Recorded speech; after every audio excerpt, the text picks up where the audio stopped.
కృష్ణ అందరికి భక్తులందరికీ స్వాగతం. ఈ రోజు నారద ముని ఉపదేశాలు డే 2 చెప్పడానికి శ్రీమాన్ దయానిధి ప్రభుజీ సిద్ధంగా ఉన్నారు.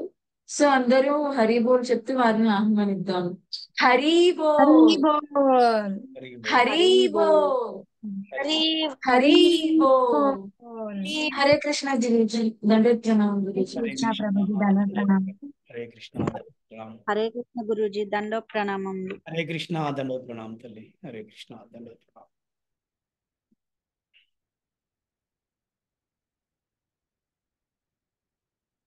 ओम अज्ञानतिमिरान्धस्य ज्ञानाञ्जनशलाकया चक्षुरुन्मीलितं येन तस्मै श्रीगुरवे नमः।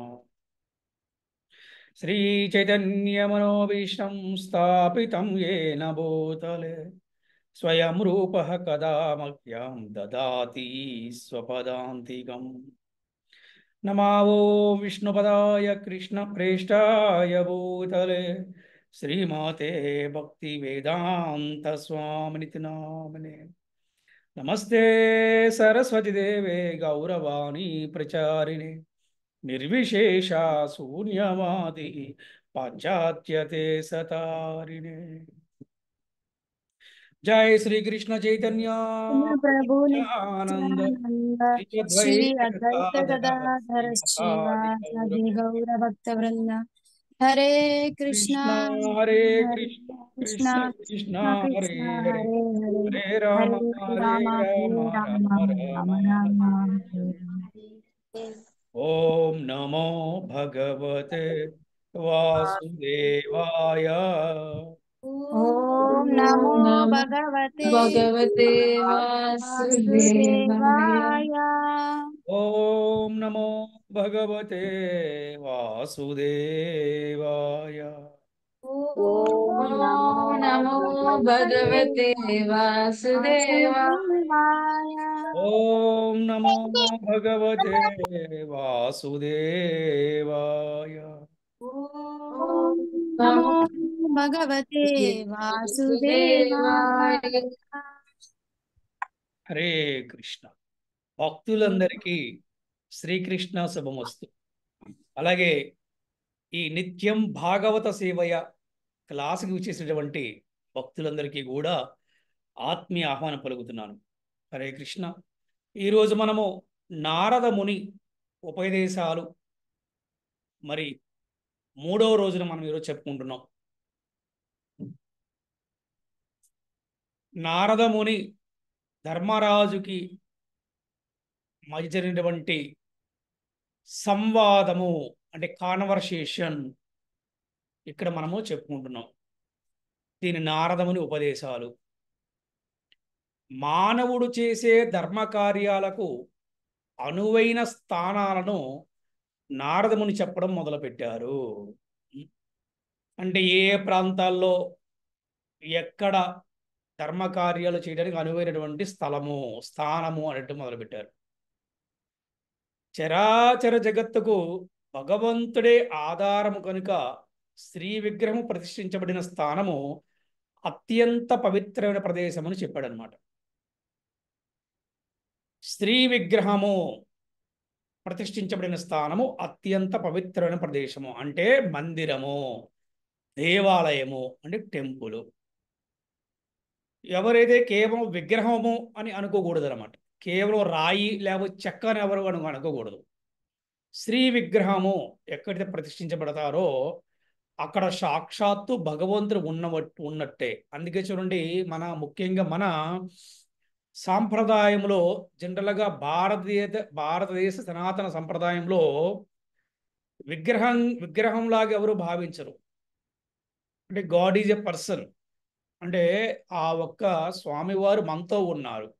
అందుకే చూడండి, స్వామివారికి పొద్దున్నే స్వామివారికి నిద్ర లేపుతారు మంత్రాలతోటి.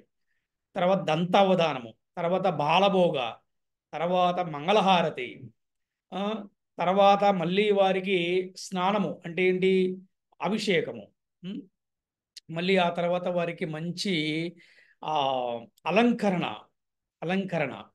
శృంగారం అంటారు అన్నమాట. శృంగార దర్శనం, అలంకరణ. ఇదంతా అయిపోయిన తర్వాత మళ్ళీ స్వామివారికి ఆ దర్శన హారతి కదా. అంటే ఏంటి, ఇక్కడ విగ్రహం లేదు, ఇక్కడ సాక్షాత్తు స్వామివారు ఉన్నారు.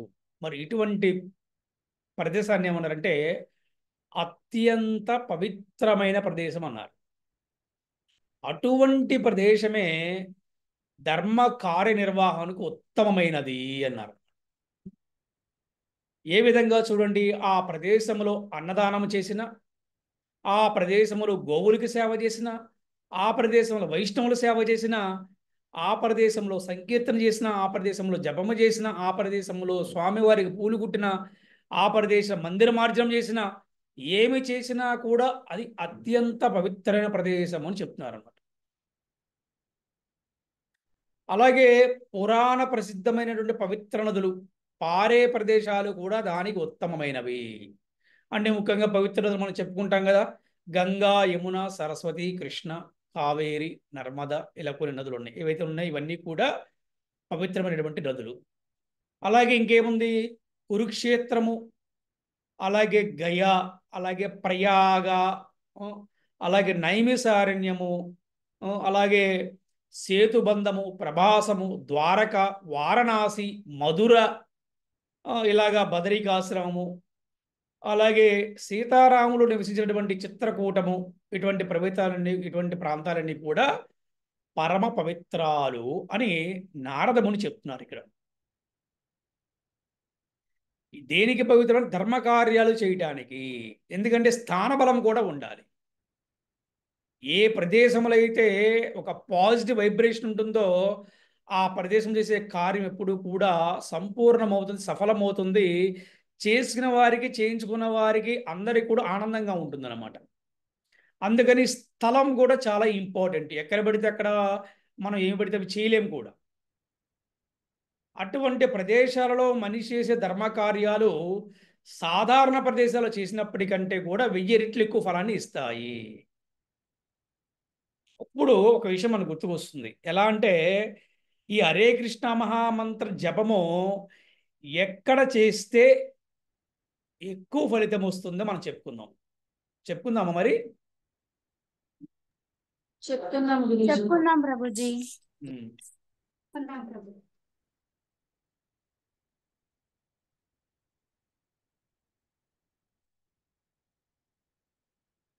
గోశాలలో ఎవరైతే హరే కృష్ణ మహామంత్ర జపం చేస్తారో వారికి 300 రెట్లు ఎక్కువ ఫలితం వస్తుందంట.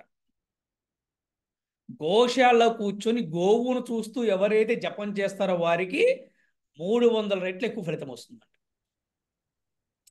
అలాగే పవిత్ర నదుల దగ్గర కూర్చొని జపం చేసిన వారికి 1000 రెట్ల ఫలితం వస్తుందంట. అలాగే మందిరాలలో స్త్రీ విగ్రహం ముందు కూర్చొని చేసిన వారికి ఎన్నో వేల రెట్లు ఎక్కువ ఫలితం వస్తుందంట. అంటే బృందావనం కావచ్చు, లేకపోతే పూరి జగన్నాథ కావచ్చు, ఎక్కడైనా సరే ఈ యొక్క మందిరాల్లో మనం అక్కడ అంటే ఇంకా ఎక్కువ, అంటే బృందావనం, మధుర, పూరి అక్కడ ఇంకా ఎక్కువ అనమాట. జనరల్గా ఎక్కడ చేసినా కూడా చాలా ఎక్కువ ఫలితాన్ని ఇస్తుంది అనమాట. సో మరి ఈరోజు విన్నారు కదా, మరి మీరు అందరూ కూడా సమయం దొరికినప్పుడు గోశాలలో కూర్చొని జపం చేస్తారా? చేస్తాము. గోశాలలో కూర్చొని చేయటం, అలాగే మందిరాల్లో కూర్చొని చేయటము, సమయాన్ని ఎక్కడ వృధా చేయకుండా మనం జపం చేసే ప్రయత్నం చేయాలి. అలాగే జీవుల నడుమ పరస్పర అనాధారణ త్రేతాయుగంలోనే ఆరంభమైంది. అది చూసిన ఋషి మునిగణము సమస్త సంబరాలతో కూడిన శ్రీ విగ్రహారాధనను ప్రవేశపెట్టారు. అంటే ఈ ఈ విగ్రహారాధన ఎప్పుడు ప్రవేశపెట్టారు చెప్తున్నారు మనకి. ఎప్పుడంటే త్రేతాయుగంలో ఈ ఋషులందరూ కూడా కలిసి విగ్రహారాధన ప్రవేశపెట్టారు. ఎందుకంటే జీవుల నడుమ పరస్పరటువంటి ఆధారం లేదు.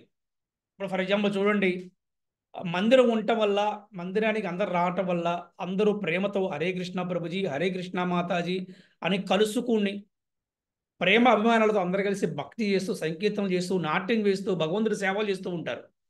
ఇది జీవుల నడుమ పరస్పర ఆదరణ. అది ఎందుకంటే మనందరూ కూడా భగవంతుడి సంతానం కాబట్టి అందరం కలిసి భక్తి చేసి మళ్ళీ భగవంతుని చేరుకోవాలి కాబట్టి. కానీ ఇది త్రేతాయుగంలో లోపించిందంట. అందుకని ఈ స్త్రీ విగ్రహారాధన ప్రవేశపెట్టారు మన ఋషులు. ఆ విధంగా స్త్రీ విగ్రహారాధన చేస్తూ విష్ణు భక్తుల పట్ల ద్వేషాన్ని కలిగి ఉంటే ఆ భక్తి చేత భగవానుడు ఏమాత్రం ప్రసన్నుడు కాడు. ఇది గుర్తుపెట్టుకోవాలి. చూడండి, ఎంత పూజ చేసినా, ఎంత నామజపం చేసినా, ఎంత సేవ చేసినా కూడా, ఎంత డొనేషన్స్ ఇచ్చినా కూడా విష్ణు భక్తుల పట్ల ద్వేషాన్ని కలిగి ఉంటే గనక ఆ భక్తి చేత భగవానుడు ఏమాత్రము కూడా ప్రసన్నుడు కాడు. అంటే వైష్ణవుల పట్ల, గోవుల పట్ల అని ఇక్కడ మనకు శాస్త్రం చెప్తుంది. అంటే ముఖ్యంగా శ్రీకృష్ణ భగవానుడు ఎప్పుడు ప్రసన్నమవుతాడు అంటే ఎవరికి కూడా మనము హాని చేయకూడదు, ఎవరిని కూడా మనము బాధ పెట్టకూడదు, ఎవరి పట్ల కూడా మనకి ద్వేషాన్ని కలిగి ఉండకూడదని చెప్తారనమాట. అందుకే చూడండి, వైష్ణవులకి భక్తులకి 3 నిమిషాల కన్నా ఎక్కువ ఎవరికి కోపం ఉండకూడదంట. 3 నిమిషాల కన్నా ఎవరికైనా ఎక్కువ కోపం ఉంటే వారు భక్తులు కాదు, వారు వైష్ణవులు కాదని చెప్తారు మన ఆచార్యులు. అందుకని ఎవరి పట్ల కూడా ద్వేషాన్ని కలిగి ఉండకూడదు. అలా కలిగి ఉంటే గనక శ్రీకృష్ణ భగవానుడిని ఎప్పుడు కూడా వాళ్ళు ప్రసన్నం చేసుకోలేరు. ఎప్పుడు ప్రసన్నమవుతాడు భగవంతుడు అంటే తన భక్తులని ప్రేమగా పలకరించినప్పుడు, తన భక్తులకి ప్రేమగా సేవ చేసినప్పుడు, తన భక్తులని ఆదరించినప్పుడు శ్రీకృష్ణ భగవానుడు ప్రసన్నుడవుతాడు. గోవులకి సేవ చేసిన, రాధారాణి నామాన్ని మనము కీర్తించిన, రాధే రాధే రాధే రాధే, ఈ విధంగా మనము గోవులకి, వైష్ణవులకి, గురువుకి సేవ చేయటం వల్ల శ్రీకృష్ణ భగవానుడు ప్రసన్నుడవుతాడు. తపస్సు, వేదాధ్యయనము, సంతృప్తి అనే వాటి చేత దేవదేవునికి ప్రతిరూపంగా మారే బ్రాహ్మణుడే ఈ జగత్తులో పురుషులందరిలోనూ సర్వశ్రేష్ఠుడు. కలియుగంలో బ్రాహ్మణులు అంటే ఎవరండి? ఎవరని చెప్తారు? కలియుగంలో బ్రాహ్మణుని ఎవరిని అంటారు? వైష్ణవుల గురించి. Yes. ఎవరైతే కలియుగ ధర్మాన్ని ఆచరిస్తున్నారో, ఎవరైతే కలియుగ ధర్మాన్ని ఫాలో అవుతున్నారో వారినే బ్రాహ్మణులు అంటుంది శాస్త్రం అనమాట. అటువంటి వారంట సర్వశ్రేష్ఠులు అంట. వారు ప్రపంచమంతటా కూడా భగవన్మహిమను ప్రచారం చేస్తూ జగదీశ్వరుడైనటువంటి భగవంతునిచే గుర్తింపబడతారంట. చూసారా? అంటే ఆయన యొక్క మహిమలను ఇవాళ కూడా మనం ఈ యొక్క నారదముని ఉపదేశాల్లో కూడా ఇవే తెలుసుకుంటున్నాం మనం. ఇవన్నీ కూడా కృష్ణుని లీలలు, కృష్ణ మహిమలు అన్నమాట. అంటే భగవంతునిచే గుర్తింపబడతారు. కానీ సమాజంలో చాలామంది ఎవరెవరి చేతనో గుర్తింపబడాలని ప్రయత్నిస్తూ ఉంటారు. ఎవరి చేత గుర్తింపు ఉండదన్నమాట. కానీ ఏమాత్రం చిన్న సేవ చేసినా కూడా భగవంతునిచే గుర్తింపబడతారంట. ముఖ్యంగా ప్రచారం చేసేవాళ్ళంటే భగవంతుడికి చాలా ఇష్టం.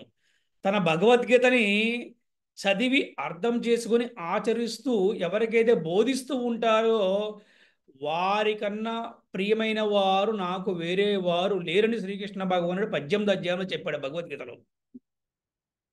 అటువంటి మహనీయులు తమ పాద పద్మపు ధూళిచే ముల్లోకాలను పావనమనొచ్చగలిగి శ్రీకృష్ణునికి కూడా పూజ్యులవుతారంట. ఎవరికంటే కృష్ణుడికే పూజ్యులవుతారంట వాళ్ళు. అబ్బాబ్బాబ్బా, వింటని ఎంత బాగుంది చెప్పండి కదా. సో మరి మన క్లాసులో ఎంతమంది ప్రచారం చేస్తారు చెప్పండి? నేను చేస్తాను ప్రభు. ఎస్, ప్రచారం చేయాలి. ప్రచారం చేస్తే మనకి చాలా చాలా హ్యాపీనెస్ ఉంటుంది. నాకైతే చాలా చాలా హ్యాపీనెస్ అనమాట. నిజంగా నాకు ప్రచారంలో ఉన్నంత హ్యాపీనెస్ టెంపుల్ మేనేజ్మెంట్లో ఉండదన్నమాట.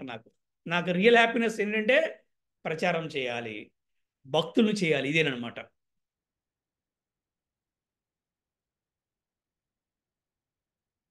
నిజమైన ధర్మాన్ని ఎరిగిన వాడు విధర్మము, పరధర్మము, ఆభాసము, ఉపధర్మము, కపటధర్మము అనే 5ంటిని విడిచిపెట్టాలి. స్వధర్మ పాలనను ఆటంకపరిచేదే విధర్మము. అంటే ఇక్కడ మళ్ళీ మనకి డెఫినేషన్ కూడా ఇచ్చారు.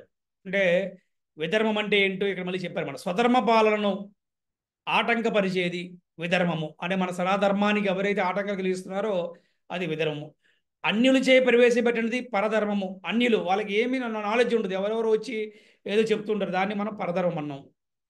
వేద ధర్మాన్ని నిరసించేవాడు సృష్టించేది ఉపధర్మము. అరే వేద ధర్మాన్ని పక్కన పెట్టేవాడు దాన్ని ఉపధర్మం అన్నారు. పదగారడితో వ్యాఖ్యానింపబడి చలధర్మము. అంటే చూడండి, వాళ్ళ యొక్క మాటలతో అందరిని మభ్యపెడుతూ ఉంటారు, మ్యానిపులేషన్ అంటూ ఉంటారు. లేకపోతే ఏమంటారంటే ఇన్ఫ్లుయెన్సింగ్. ఇన్ఫ్లుయెన్స్ను, తర్వాత ఏమంటారు, మంచి మాట తీరుని ఇంకొద్దిగా అడ్వాన్స్కి వెళ్తే ఏమంటారు, మాట తీరుని ఇంకొద్దిగా అడ్వాన్స్గా లౌక్యం లౌక్యం లౌక్యం ప్రదర్శిస్తూ ఉంటారన్నమాట.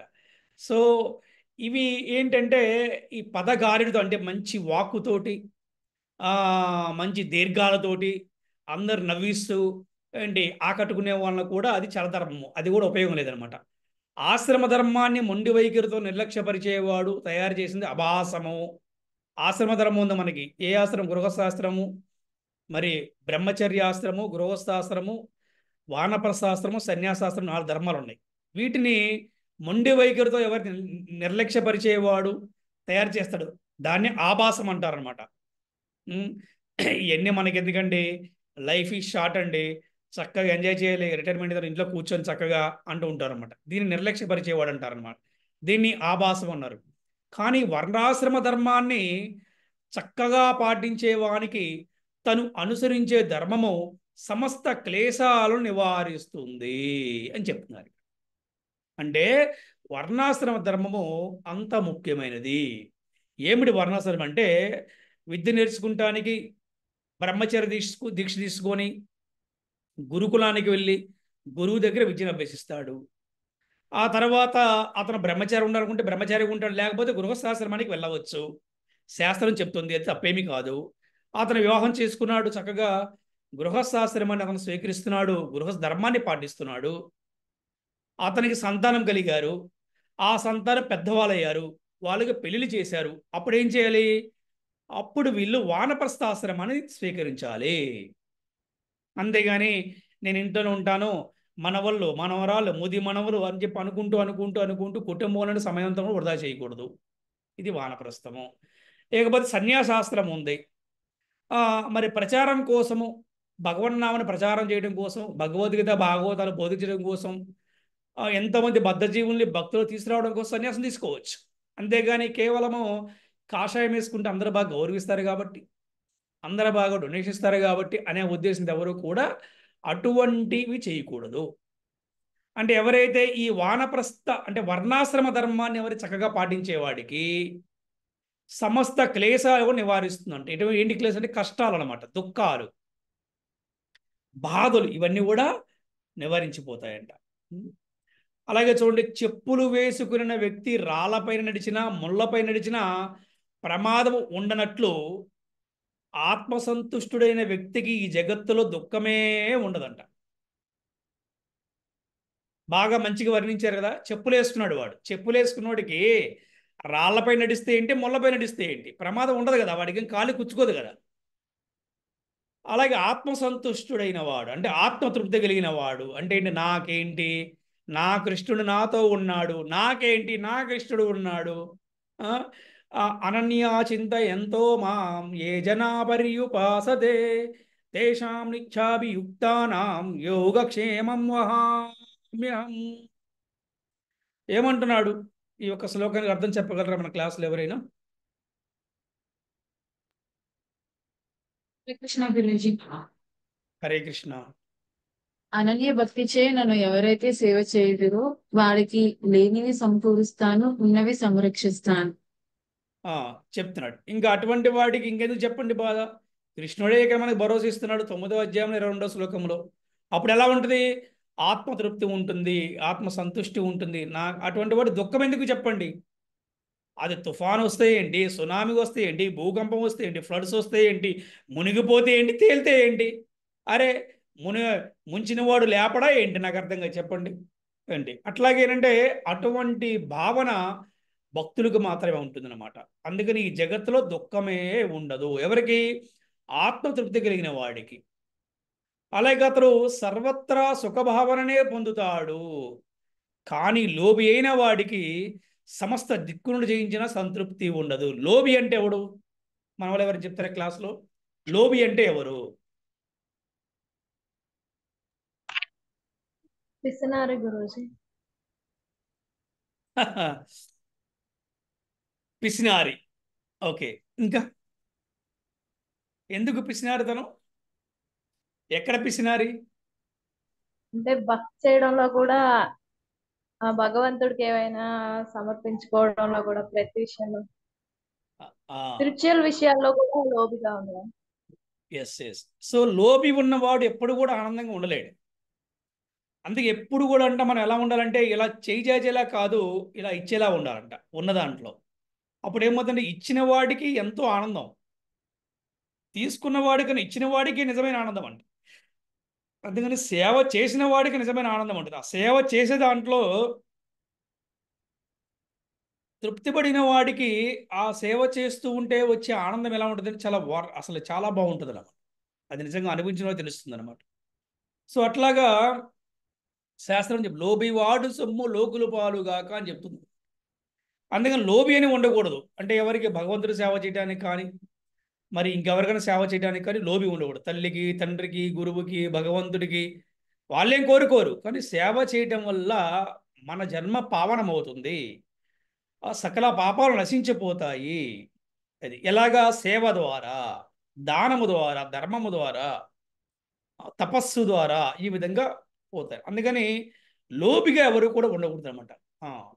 ఏంటంటే నేను ఒక 10 కోట్లు సంపాదించిన తర్వాత సేవ చేస్తాను అంటే ఎక్కడ మనసేంద్రుడు చెప్పండి? 10 కోట్లు సంపాదించినప్పుడు కాదు, 100 రూపాయలు సంపాదిస్తే ఆ 100 రూపాయలలో కనీసం 5 రూపాయలన్నా 5 రూపాయలన్నా సేవ చేయడం సిద్ధపడిన వాడు నిత్యం ఆనందంగా ఉంటాడు. మా అమ్మయ్య, నేను ఈ రోజున ఒక నలుగురికి నేను అమ్మయ్య కృష్ణ ప్రసాదాన్ని వితరణ చేశాను, ఎంత సంతోషం. అబ్బా ఈరోజు నేను ఒక ఆవుకి ఆహారాన్ని తినిపించాను, అబ్బా ఈరోజు నేను దాచుకున్న ఒక పాకెట్ మనీ తోటి స్వామివారికి రాజభోగ కట్టాను. ఒక కాలేజీ స్టూడెంట్, స్కూల్ స్టూడెంట్ అనుకోవచ్చు అనమాట. అంటే ఇలా సేవ చేయటం వల్ల నిత్యము కూడా చాలా ఆనందంగా ఉంటుంది. లోబిగా ఎప్పుడు కూడా ఉండకూడదు. అలా లోబిగా ఉన్నవాడికి అంటే ఎప్పుడు కూడా ఆనందంగా ఉండలేడు. ఏది ఎన్ని దిక్కులు జయించినా కూడా వాడికి సంతృప్తి ఉండదు. ఎవరు? దుర్యోధనుడు. ఏమైనా ఉపయోగం ఉందా వాడికి చెప్పండి? ధృతరాష్ట్రుడు వాడికి ఏమైనా ఉపయోగం ఉందో చెప్పండి? అది. సో కాబట్టి బుద్ధిమంతుడు సంకల్పముతో కామవాంఛను విడిచిపెట్టాలి. కామవాంఛ విడిచిపెట్టాలి. ఇది చాలా చాలా ముఖ్యమైనటువంటిది అనమాట. ప్రతి మానవుడికి కూడా కష్టానికి కారణం ఏమిటంటే కోరిక. ద్వేషాన్ని విడిచిపెట్టడం ద్వారా క్రోధాన్ని జయించాలి. ధన సంచయములోని దోషాన్ని చర్చించడం ద్వారా లోభాన్ని విడిచిపెట్టాలి. తత్వ విచారణ ద్వారా భయాన్ని త్యజించాలి. తత్వ విచారణ అంటే ఏమిటి? ఇప్పుడు మనం తత్వాన్ని చెప్పుకుంటున్నాం, కృష్ణ తత్వాన్ని చెప్పుకుంటున్నాం. ఇక్కడ మనము చక్కగా ప్రశ్న సమాధానము దీని ద్వారా ఏమవుతుందంటే భయాన్ని పోగొట్టుకోగలుగుతాం అనమాట. ఎందుకంటే కృష్ణుడే ఉన్నవాడు ఇంక భయం ఏంటి చెప్పండి? కృష్ణుడు ఎవరు? అభయుడు. సో కృష్ణ భక్తి చేస్తారో ఎవరైతే వారికి ఎవరికి కూడా భయం ఉండదంట. ఎందుకంటే భయానికే భయం కలిగించేవాడు కృష్ణుడు అనమాట.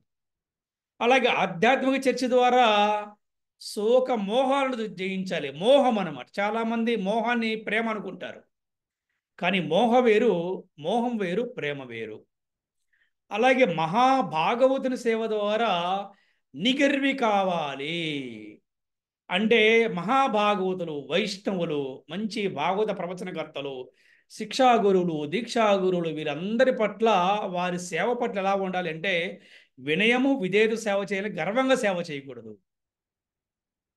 నేను అంత చేశాను, నేను ఎంత చేశాను, నేను నా గురువు గారికి అలా చేశాను ఎప్పుడు కూడా చెప్పకూడదు అనమాట. మహాభాగవతుల సేవ దొరకటమే చాలా కష్టం నాయనా. 1,000,000 జన్మల పుణ్యం ఉంటే కానీ మహాభాగవతుల సేవ దొరకదంట. అటువంటి మహాభాగవతుల సేవ చేసి గర్వపడకూడదని చెప్తుంది శాస్త్రం.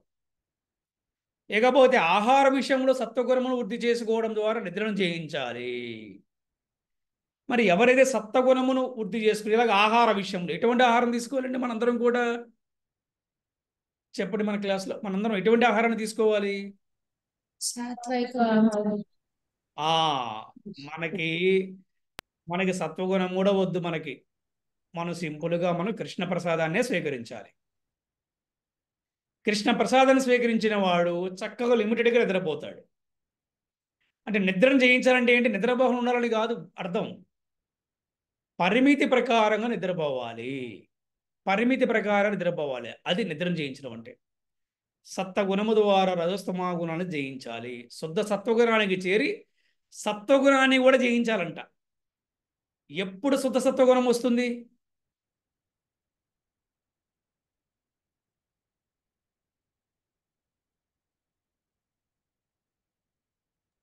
ప్రభుజీ త్రిగుణాలను జయించినప్పుడు ప్రభుజీ. అవును, త్రిగుణాలలో మొట్టమొదటి సత్వగుణం కదా. ఉం? ఆ సత్వగుణాన్ని ఎప్పుడు జయించగలుగుతారు? ఎలా జయించగలుగుతారు? భక్తియుక్త సేవ ద్వారా very good, very good. Yes, భక్తియుక్త సేవ ద్వారా మనము సత్వగుణాన్ని నుంచి శుద్ధ సత్వగుణాన్ని చేరవచ్చు. అప్పుడు వాళ్ళు ఏమంటారంటే గుణాతీతులు అంటారు. శ్రీకృష్ణ భగవానుడు గుణాతీతుడు, త్రిగుణాతీతుడు. వారి యొక్క భక్తులు కూడా గుణాతీతులే. ఎందుకంటే ఈ 3 గుణాలకి ఈ ప్రకృతి అంతా కూడా ఈ 3 గుణాలతో ఉంటుందన్నమాట. కానీ భక్తులకి ఈ 3 గుణాల సంబంధం లేదు. అందుకే వారిని త్రిగుణాతీతులు అంటారనమాట.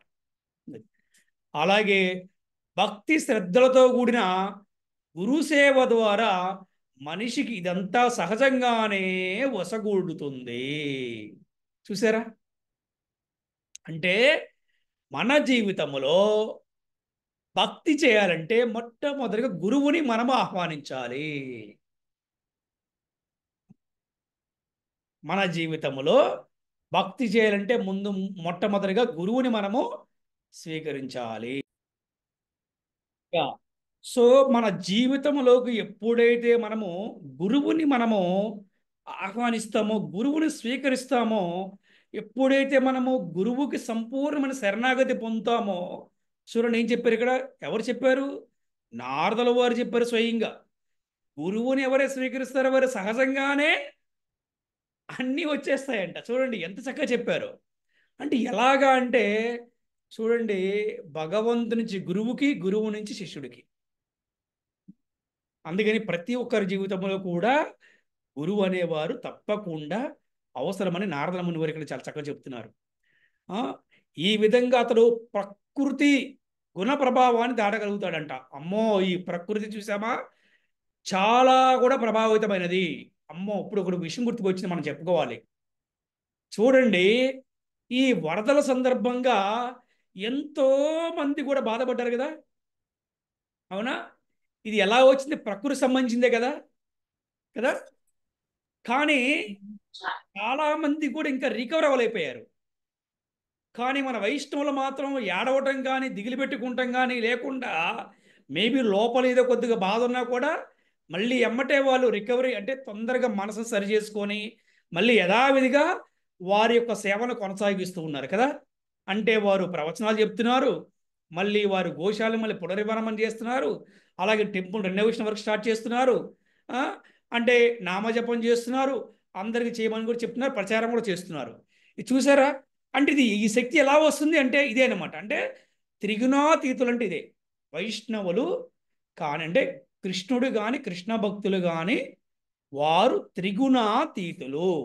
అంటే ఈ ప్రకృతికి పరమైన వారు అని మనకి ఇక్కడ చాలా చక్కగా మనం అర్థం చేసుకోవచ్చు. ఇక్కడ అంటే కేవలము గురు కరుణ ద్వారానే ఈ దివ్యమైన స్థితి మనిషికి సంప్రాప్తిస్తుంది. ఈ ఒక్క దివ్యమైన స్థితిని మీలో ఎవరైనా అనుభవాన్ని చెందారా? గురు కరుణ ద్వారా ఇటువంటి దివ్యమైన స్థితి మనిషికి సంప్రాప్తిస్తుంది. ఈ ఒక్క అనుభవాన్ని మీలో ఎవరైనా పొంది ఉన్నారా?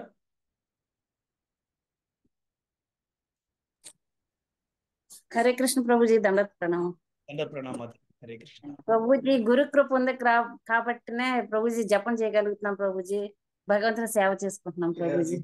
రోజు ప్రసాదం తింటున్నాం ప్రభుజీ. Wonderful, wonderful, super. ఇవి చాలా చాలా బేసిక్ అన్నమాట. ఇది చూసే వాళ్ళకి రొటీన్ అనిపించవచ్చు, కానీ ఇదే బేసిక్, ఇవే ఫౌండేషన్ అన్నమాట. అసలు భక్తి ఫౌండేషన్ ఇవే.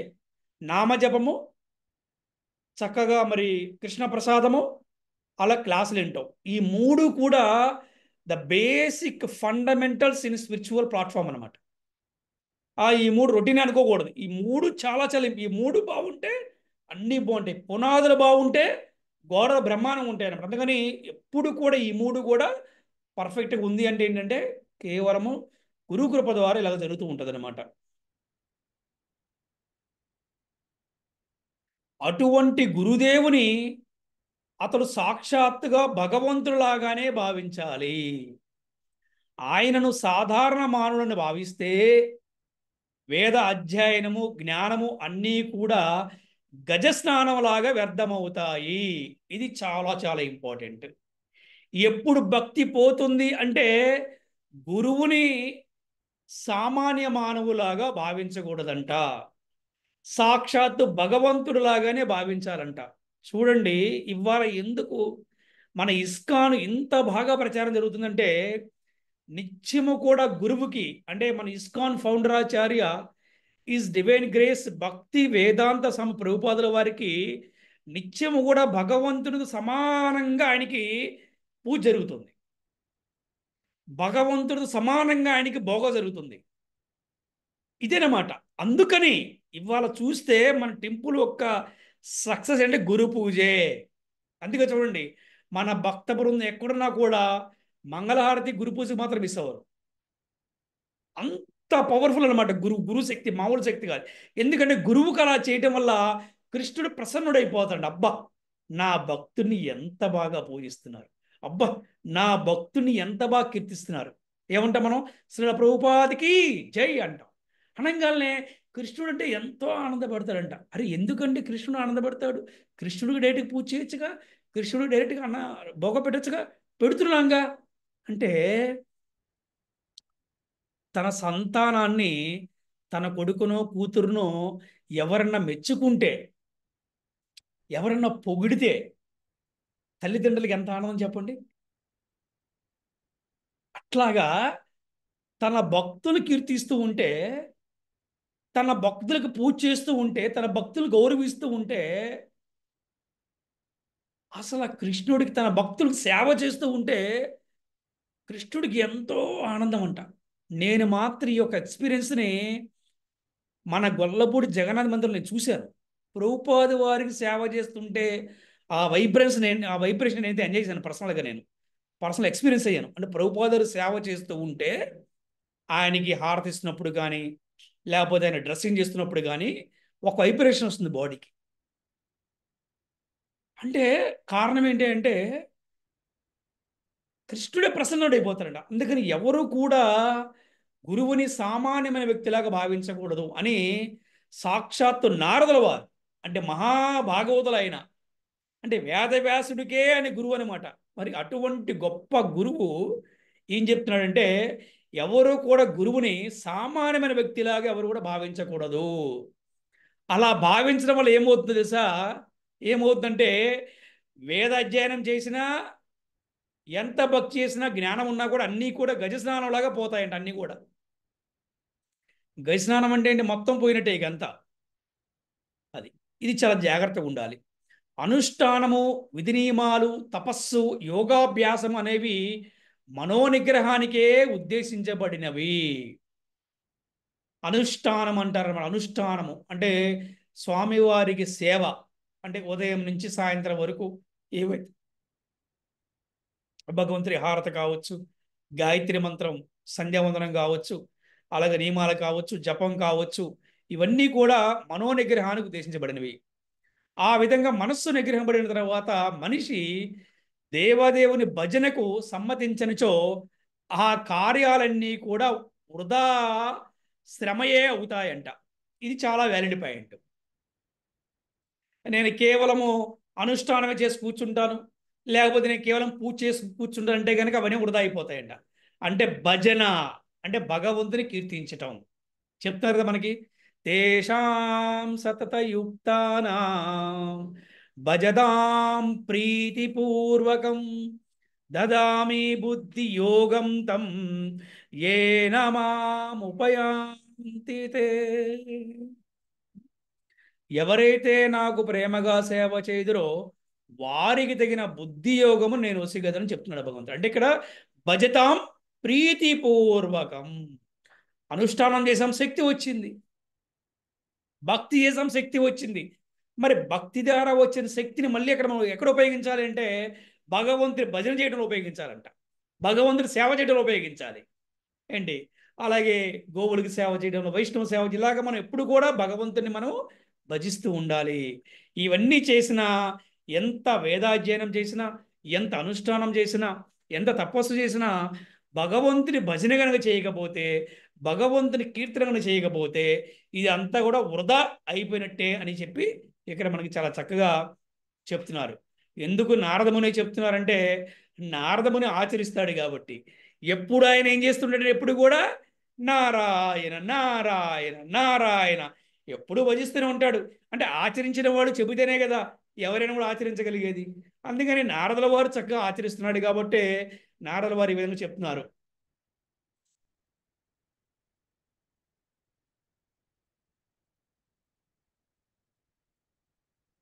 సో హరే కృష్ణ.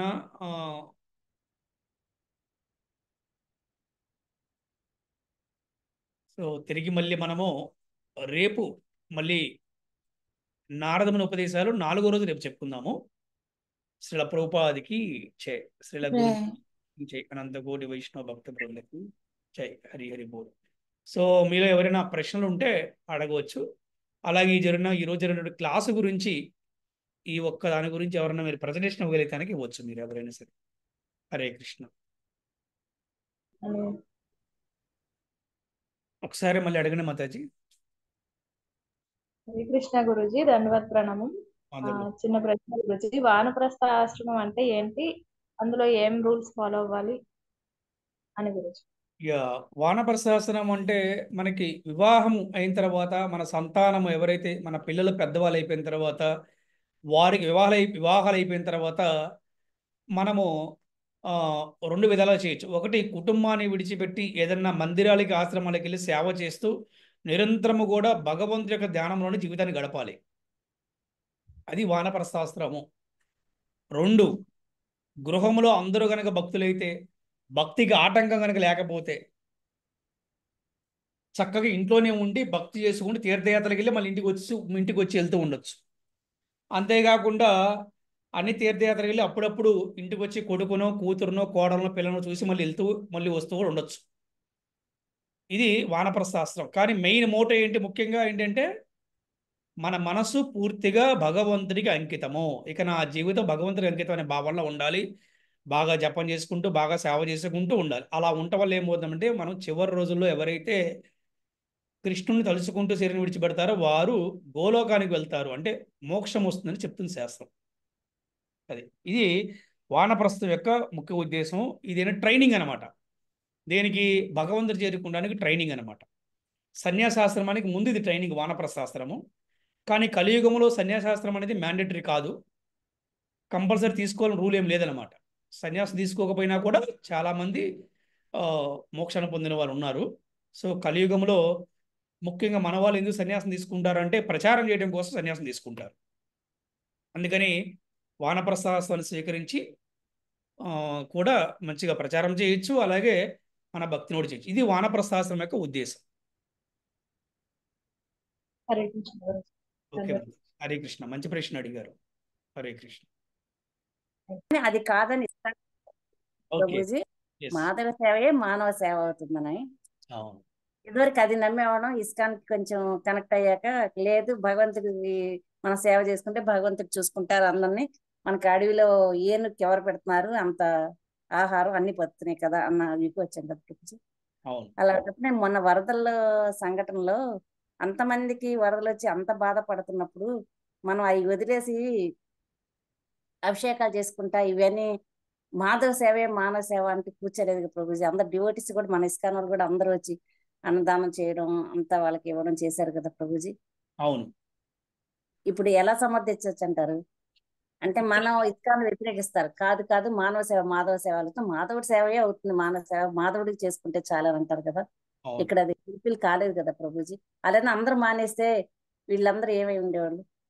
అంటే మీకు విషయం ఏంటంటే మాధవుడికి సేవ జరుగుతుంది కాబట్టే మన భారతదేశ సనాతన ధర్మములో నిత్యం మాధవుడికి భగవంతుడికి ఎన్నో దేవాలయాల్లో సేవ జరుగుతుంది కాబట్టే ఆ మాధవుడు అందరికీ బుద్ధియోగాన్ని కలిగించాడు. నువ్వు వెళ్ళరా, నువ్వు సేవ చేయరా అని. ఇది మనం తెలుసుకోవాలి. ఎందుకంటే వాడికి ఆలోచన ఎవరిచ్చారు? నేను వెళ్ళి వాళ్ళకి అన్నం పెట్టాలని, నేను వెళ్ళి వాడికి బట్టలు ఇవ్వాలని, నేను వెళ్ళి వాడికి ఆరోగ్యం చూడాలని ఎవరిచ్చారు ఆ బుద్ధియోగం? భగవంతుడే ఇచ్చాడు. ఎప్పుడు ఇచ్చాడు? ఎప్పుడు ఇచ్చాడంటే ఈ ప్రాంతాలలో, అంటే స్థానబలం కూడా అంటారన్నమాట. ఫర్ ఎగ్జాంపుల్ చెప్పి మీరు ఇస్కాన్ అన్నారు. మన ఇస్కాన్ టెంపుల్లో మానవ సేవ చేస్తుంటాం మనం. కానీ ఎలా చేస్తాం? మాధవుణ్ణి కేంద్రంగా పెట్టుకొని మానవ సేవ చేస్తాం. అంటే ఫర్ ఎగ్జాంపుల్ ఉదయాన్నే పొద్దున్నే 4 గంటలకే మన మాధవుడికి బాలభోగ ఇస్తాం మనం. అంటే మొట్టమొదటి సేవ ఎవరికి? మాధవుడికి. మరి బయట ఆహారం పంచడానికి ఎన్ని గంటలకు వెళ్తారు? బయటికి వెళ్తే సుమారు 9-10కి వెళ్తారు. పొద్దున్న 4 గంటలకు ఎవరు ఆహారం పంచడానికి వెళ్ళరు కదా. అంటే మాధవ సేవ ద్వారా మానవుడి సేవ. అంటే మాధవ సేవ చేస్తున్నారు. ఆ మాధవుడే ఇచ్చాడు బుద్ధియోగాన్ని ఇస్కాన్ వారికి. నాయన మీరు వెళ్ళి ఏంటి వాళ్ళకి సేవ చేయండి, సర్వజీవులు కూడా నాకే నా సంతానమే కాబట్టి అని చెప్పేసి భగవంతుడు వారికి కూడా బుద్ధియోగాన్ని ఇచ్చాడు. బుద్ధియోగం లేకుండా ఎవరు కూడా ఏ సేవ కూడా చేయలేరు. ఈశ్వరుడు ఆజ్ఞ అనేది చేయమైనా కుట్టదని చెప్తుంటారు.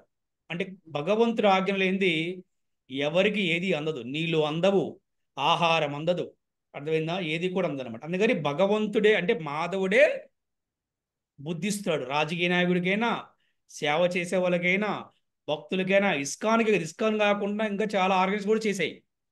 మనం రియల్లీ అప్రిషియేట్ దెమ్. ఇదంతా భగవంతుడే ఇస్తున్నాడు, అందులో ఎటువంటి సందేహం లేదు. భగవంతుడే ఇస్తున్నాడు, భగవంతుడే అందరి చేత చేయిస్తున్నాడు. ఇది ప్రభుజీ, అంటే వాళ్ళు డైరెక్ట్ గా భగవంతుడు కనెక్ట్ కాకపోయినా కూడా వాళ్ళకి సంకల్పాలు కృష్ణ ఇస్తున్నారని మనం భావించాలి. కృష్ణ భావించడం కాదు మాతాజీ, భావించడం కాదు, అది కరెక్ట్ కూడా. ఎందుకంటే సర్వజీవులకి పోషకుడు భగవంతుడే. మనకి ఈశోపనిషత్తులో మీరు చదివితే కనుక తెలుస్తుంది మీకు ఆ శ్లోకాల అర్థం. ఈశోపనిషత్తు మీ దగ్గర చిన్న పుస్తకం చదవండి. సర్వజీవుల్ని పోషకుడు భగవంతుడే. ఆడు భక్తి చేసినా చేయకపోయినా కూడా వాడికి ఆహారం ఇచ్చే బాధ్యత భగవంతుడిదే.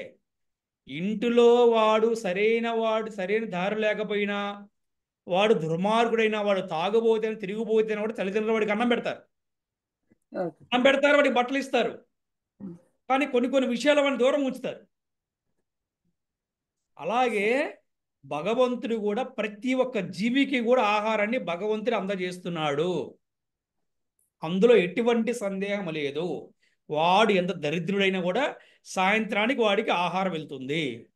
ఆహారం లేకుండా వాడు చచ్చిపోయాడు అనే మాటలు మనం వింటాం, కానీ అది నిజం కాదు. ప్రతిరోజు సాయంత్రానికి కొద్దిగా లేట్ అవ్వచ్చు, వాడికి ఆహారం వెళ్తుంది. ఎందుకంటే చూడండి, కృష్ణానది యువతల మేము ఉన్నాము. కృష్ణానది అవతల ఆవులు కనపడతాయి, మాకు గేదెలు కనపడతాయి.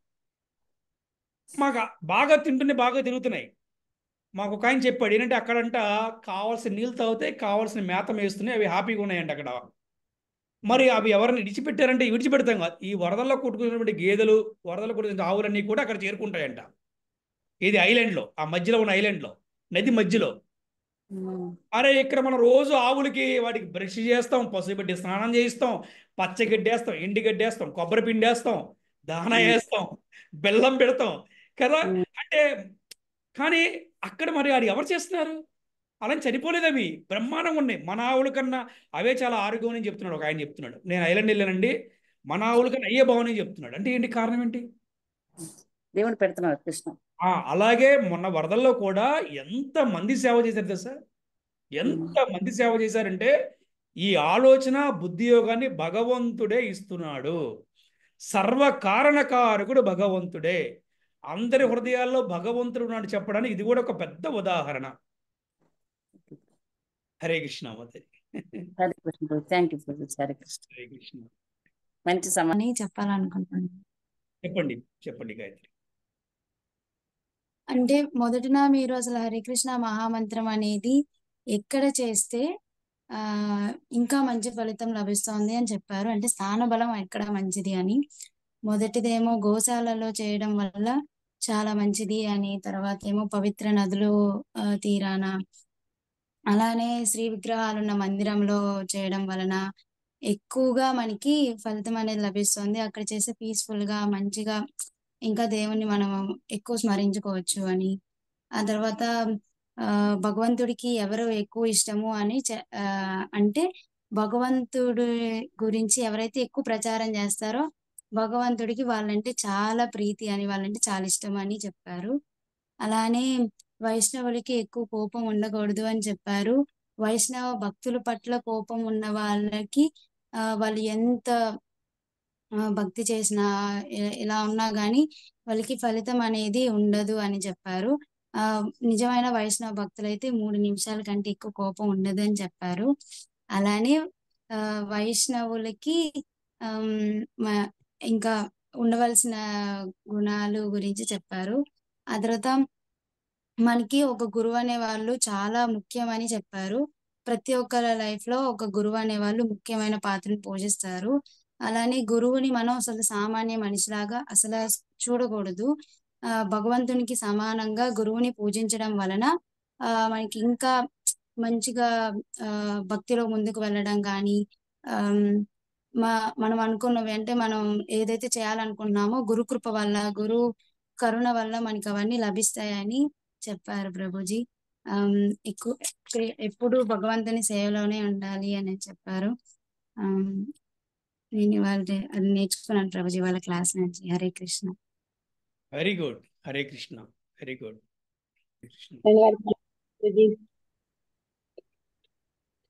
ఇవాళ నేను తెలుసుకుంది నారదముని సూత్రాల్లో ఏం తెలుసుకున్నామంటే, వర్ణాశ్రమ ధర్మాలను పాటించడం వల్ల సమస్త క్లేశాలను నివారించబడతాయి. ఆత్మతృప్తి కలిగిన వారికి సమస్త దుఃఖముల నుండి విడవబడతారు. భగవంతుని సేవ చేయడం వలన సమస్త పాపాలు పోతాయి. కానీ లోబిలాగా ఉండకూడదు. కష్టాలకు కారణం కోరిక. తత్వ విచారణ ద్వారా భయాన్ని పోగొట్టుకోవచ్చు. మహాభాగవతుల సేవ ద్వారా మనం వినయం కూడా నేర్చుకుంటాం. వినయంగా ఉండగలం. కోటి జన్మల పుణ్యం వలనే మనం భాగవతుల సేవ చేయగలుగుతున్నాము. అలా అని మనం గర్వపడకూడదు కూడా. సత్వగుణాన్ని కూడా జయించాలి. అవి ఎలా జయించాలి అంటే భక్తి యుక్తి సేవ ద్వారా సత్వగుణాన్ని అలవర్చుకోవాలి. మన జీవితంలో భక్తి చేయాలంటే ముందు గురువుని స్వీకరించాలి. గురువుని ఎవరైతే స్వీకరిస్తారో ప్రకృతి గుణభావాలను కూడా ప్రభావాన్ని కూడా దాటుతారు. ప్రభుజీ ఇప్పుడు ఒకటి చెప్పారు, అది బాగా అది మళ్ళీ గుర్తు చేసుకుంటున్నాము. 8 గంటల నిద్ర, 8 గంటలు మన దినచర్య, 8 గంటలు భక్తి చేయాలని చెప్పారు బాబుజీ. ఇది నోట్ చేసుకుంటాం. Very good. అది మన జీవితంలో అన్వయించుకోవాలి నిరంతరం. అది మేము ఇంకెక్కడున్నది బోర్డు లాగా పెట్టుకోవాలనుకుంటున్నా ప్రభుజీ నేనైతే. అది ఇంట్లో వైట్ బోర్డ్ పట్టుకొని రాసుకోండి, ఏమైంది. అదే అది అలా చూస్తూ ఉంటే గుర్తొస్తుంది కదా. నామ జపం, కృష్ణ ప్రసాదము, కృష్ణ లీలలు వినడం వల్ల ఇవన్నీ ఎలా జరుగుతున్నాయంటే గురు కృప వలనే జరుగుతుంది. గురువు సాధారణ మానవుడిలా భావించకూడదు, సాక్షాత్ భగవంతుడిలా భావించాలి. గురుముఖంగా పూజ చేస్తే కృష్ణుడు కూడా చాలా ఆనందిస్తాడు. నిరంతరం భగవంతుని సేవ జరుగుతుంది. కావున అంటే ఏంటి, మాధవుడిని కేంద్రంగా పెట్టుకొని మానవ సేవ చేస్తాము. మామూలుగా సహజంగా అంటారు కదా, మాధవ సేవే మానవ సేవ. కానీ మీరు ఇంతకు ముందు కూడా ఈ వాక్యం చెప్పారు, మాధవుడి సేవే మానవ సేవ అని చెప్పారు ప్రభుజీ. దాన్ని ఇంకొంచెం వివరంగా చెప్పారు ఈ రోజు. ఇంకా మాధవుడే వారికి బుద్ధి యోగం కల్పిస్తారు. భగవంతుడు ఆజ్ఞ లేనిది ఏదీ జరగదు. భగవంతుడే ఇవన్నీ చేపిస్తున్నాడు. పోషకుడు భగవంతుడే. భగవంతుని సేవ చేసే వాళ్ళంటేనే భగవంతుడికి చాలా ఇష్టం. ఓకే ప్రభుజీ. హరే కృష్ణ ప్రభుజీ. ఏమన్నా తప్పులుంటే మన్నించండి. స్క్రిప్ట్ ప్రకారం చెప్తున్నట్టు మార్నింగ్ మీరు ఈరోజు జరిగింది చెప్తుంటే చాలా ఇన్స్పైరింగ్ ఉంది ప్రభు. అన్నోన్ పర్సన్ రావటం, డొనేషన్ ఇవ్వటం అంతా ప్రభుజీ ఈరోజు క్లాస్కి వస్తే నారదముని ఉపదేశాలు థర్డ్ పార్ట్ మీరు ఈరోజు చెప్పారు ప్రభుజీ. ధర్మ కార్యాలకు లేదా భక్తి కార్యాలకు అనువైన స్థలాల గురించి ఫస్ట్ డిస్కషన్ చేశారు ప్రభుజీ. దాంట్లో ఫస్ట్ చెప్పింది శ్రీ విగ్రహాలు ప్రతిష్ఠించిన స్థానం గురించి చెప్పారు. తర్వాత పవిత్ర నదులు ఉండే చోటు, తర్వాత గోశాలలు, తర్వాత కొన్ని ప్లేసులు చెప్పారు ప్రభుజీ. కురుక్షేత్రం, గయా, ప్రయాగ, మధుర ఇటువంటి ప్లేసుల గురించి చెప్పడం జరిగింది ప్రభుజీ. అంటే ఒక్కొక్క ప్లేసులో ధర్మాచరణ లేదా భక్తి చేస్తే ఎంత ఫలితం వస్తుందో కూడా చెప్పారు ప్రభుజీ. ఇప్పుడు గోశాలలో ధర్మాచరణ చేస్తే 300 రెట్లని, పవిత్ర నదుల దగ్గర చేస్తే 1000 రెట్లని, అదే మందిరంలో శ్రీ విగ్రహాల ముందు చేస్తే వేలాది రెట్ల ఫలితం వస్తుందని చెప్పేసి చెప్పారు ప్రభుజీ. ప్రభుజీ ఇక్కడ మనం చూసుకున్నట్టయితే ప్రభుజీ అన్ని మందిరాల్లో ఇన్ని ఫెసిలిటీస్ ఉండవు ప్రభుజీ. గోశాల ఉంటే మందిరం ఉండదు, మందిరం ఉంటే పవిత్ర నదులు ఉండవు. కానీ గొల్లపూడి మందిరంలో ఈ 3 భగవంతుడి ఏర్పాటు వల్ల అన్ని పక్క పక్కనే ఉన్నాయి ప్రభుజీ. ఇది నిజంగా నాకు మీరు చెప్తుంటే ఇందాక అంతా భగవంతుడి ఏర్పాటు ప్రభుజీ. హరే కృష్ణ ప్రభుజీ. సో తర్వాత త్రేతాయుగంలో ఋషులందరూ కలిసి జీవుల మధ్య పరస్పర ఎటువంటి భేదం లేకుండా అందరూ సంతోషంగా ఉండాలని చెప్పి విగ్రహారాధనని ప్రవేశపెట్టారు ప్రభుజీ. అట్లానే నారదముని మానవుల్లో ఉత్తములు బ్రాహ్మణులని చెప్పడం జరిగింది. అట్లాగే బ్రాహ్మణులు ఉత్తములు అయినప్పటికీ వాళ్ళు జ్ఞానార్జన చేసి విగ్రహారాధన చేసినప్పటికీ విష్ణువు పట్ల లేదంటే విష్ణువు ఆరాధించే వైష్ణవుల పట్ల వ్యతిరేకత చూపిస్తే అంతా గజస్థానంతో పోల్చడం జరిగింది ప్రభుజీ. ఎందుకంటే గజస్థానం అంటే ఏనుగు ఎంత పరిశుభ్రంగా స్నానం చేసినప్పటికీ ప్రభుజీ బయటికి రాగానే మరలా మట్టి చల్లుకుంటుంది. కాబట్టి అది జస్ట్ ఒక క్షణభరితమే. కాబట్టి ఇది మనం ప్రతిరోజు దైనందిన జీవితంలో గుర్తుపెట్టుకోవాలి ప్రభుజీ. ఎట్టి పరిస్థితుల్లో వైష్ణవ అపరాధన లేదంటే వైష్ణవ దోషణ అనేది చేయకూడదు ప్రభుజీ. తర్వాత భగవంతుడు భగవద్గీతలో చెప్పినట్టు సర్వధర్మాన్ని అన్ని ధర్మాలని వదిలేసి నేను చెప్పిన ధర్మాన్ని పాటించు అని. నిజమైన ధర్మాన్ని తెలుసుకున్నవాడు ఒక 5 రకాల ధర్మాలు చెప్పారు ప్రభుజీ. వాటన్నిటిని వదిలేస్తాడని చెప్పారు ప్రభుజీ. విధర్మ, పరధర్మ, ఉపధర్మ, చరధర్మ, అభాస ధర్మ అని 5 రకాల ధర్మాలని నిజమైన ధర్మం తెలుసుకున్న వాళ్ళు వాటన్నిటిని వదిలేస్తారని కూడా చెప్పడం జరిగింది ప్రభుజీ. ఇంకొకటి ఆత్మ సంతృప్తి పొందిన వ్యక్తి ఎటువంటి పరిస్థితిలో ఉన్నా సంతోషంగా ఉంటాడు ప్రభుజీ. ప్రతిదీ ప్రసాద భావంతో తీసుకుంటాడు కాబట్టి అతనికి లాభం వచ్చినా నష్టం వచ్చినా సుఖం వచ్చినా దుఃఖం వచ్చినా ప్రతిదీ భగవంతుడి నుండి వచ్చిన ప్రసాదంగా స్వీకరిస్తాడు కాబట్టి అతను ఎటువంటి పరిస్థితుల్లో ఉన్నా సంతోషంగా ఉంటాడు ప్రభుజీ. అదే ఒక లోబి లేదంటే ఒక భౌతికమైన పరమైన వ్యక్తి అయితే దుర్యోధను లాంటి వ్యక్తి సమస్త రాజ్యం ఉన్నప్పటికీ లేదా అన్ని దిక్కుల్ని జయించిన వాడైనప్పటికీ రావణాసులాగా ఏదో ఒక అశాంతి, ఏదో ఒక దుఃఖభరితమైన జీవితము అనేది కలిగి నిత్యం బాధపడతా ఉంటాడు ప్రభుజీ. దీంట్లో మనం అర్థం చేసుకునేది ఏంటంటే ప్రభుజీ ఏదైనా భగవంతుడి కృప ద్వారానే మనకు వస్తుందని చెప్పి దాన్ని స్వీకరించడం అనేది భక్తి జీవితాన్ని కొనసాగించడం అనేది చాలా ఇంపార్టెంట్ ప్రభుజీ. ఇంకోటి మనం మందిరంలో చేసిన సేవ కానీ ఏదైనప్పటికీ ప్రభుజీ మనం బయటికి చెప్పుకోకూడదు. ఇంత చేశాను అంత చేశాను అది ఆ పాయింట్ ఒకటి బాగా చెప్పారు ప్రభుజీ.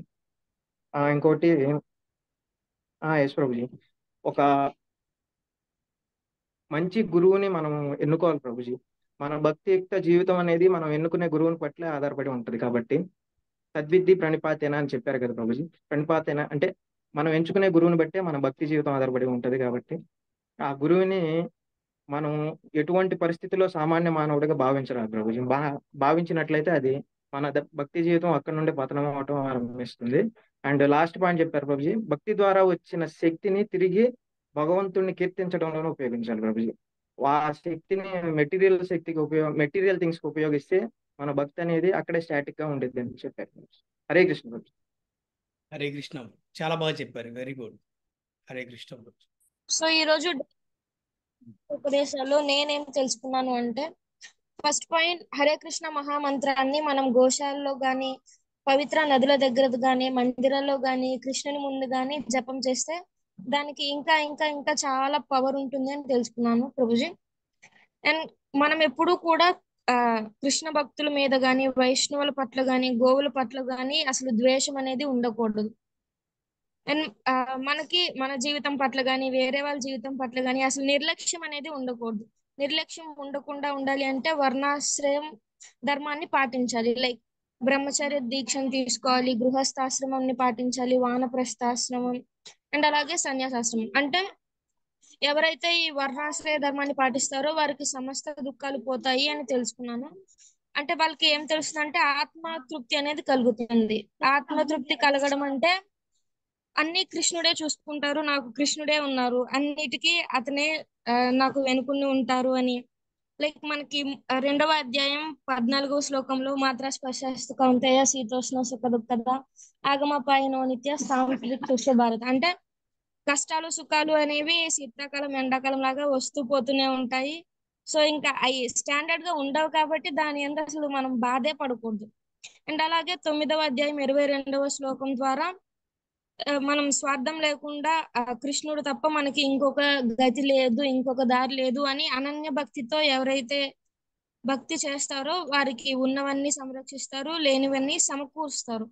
సో ఇంత పక్కా ప్రామిస్ ఉన్నప్పుడు ఇంకా వేరే కష్టాలు అన్ని ఆలోచించడం వేస్ట్ అని తెలుసుకున్నాను ప్రభు. అండ్ మనం ఎప్పుడూ లోబిగా ఉండకూడదు. అంటే అన్ని నాకే కావాలి, అన్ని నేను చూసుకోవాలి, అన్ని నేను అనేది ఉండకూడదు, మనము అనేది ఉండాలి అని తెలుసుకున్నాము. అండ్ అలా అనుకున్న వారికి ఆనందం అనేది ఉంటుంది. అండ్ ఫైనల్ గా ప్రతి మనిషి అసలు స్టార్టింగ్ స్టేజ్ భక్తి చేయాలి అనుకుంటే అతనికి ఖచ్చితంగా గురువు అనేవారు కావాలి. సో పర్సనల్ గా నాకైతే గురువు స్వీకరించగానే అన్ని వచ్చాయి, లైక్ భౌతికంగాను అలాగే ఆధ్యాత్మికంగాను వచ్చాయి. So thank you so much Guruji. Hare Krishna Guruji. Hare Krishna. Hare Krishna Hare Krishna Krishna Krishna Hare Hare Hare Rama Hare Rama Hare Hare Rama Rama Rama Hare Hare Hare Krishna Krishna Krishna Hare Hare Hare Rama Hare Rama Rama Rama Hare Hare Hare Krishna Krishna Krishna Hare Hare Hare Rama Rama Rama Hare Hare. జై. దండవత్ ప్రణామాలు ప్రభుజీ. దండవత్ ప్రణాम माता जी. हरे कृष्णा. దండవత్ ప్రణామం. దండవత్ ప్రణాम माता जी. హరే కృష్ణ ప్రభు. హరే కృష్ణ ప్రభుజీ. ప్రభుజీ హరే కృష్ణ. ఈ రోజు రావటం కొంచెం లేట్ అయింది గురూజీ, అందులో రేపు నుంచి కంపల్సరీ వస్తాం గురూజీ. రేపు కొంచెం తప్పకుండా అటెండ్ అవ్వండి రేపు నుంచి. Hare Krishna. Okay Guruji. Thank you Guruji. Hare Krishna Hare Krishna. Hare Krishna Guruji. దండవత్ ప్రణామం. హరే కృష్ణ మాతాజీ. దండ ప్రణాम माताजी. హరే కృష్ణ. హరే కృష్ణ ప్రభు. దండవత్ ప్రణామం. హరే కృష్ణ మాతాజీ. దండ ప్రణాम माताजी. హరే కృష్ణ. హరే కృష్ణ ప్రభుజీ. హరే కృష్ణ ప్రభు. హరే కృష్ణ.